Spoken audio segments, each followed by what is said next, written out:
Good evening. My name is Sarah Mills. I'm the Vice President of the ADN Class of 2022.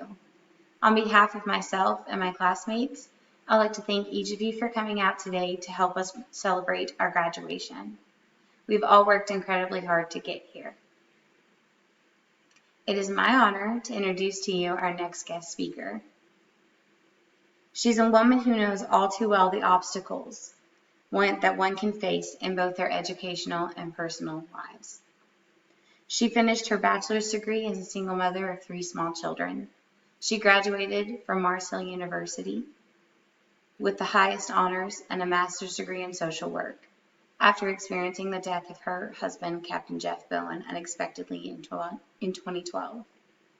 She continues to strive for her licensure in clinical social work. Her advice and wisdom have impacted all of us on the stage today. Please help me welcome to the stage Ms. Stacy Bowen.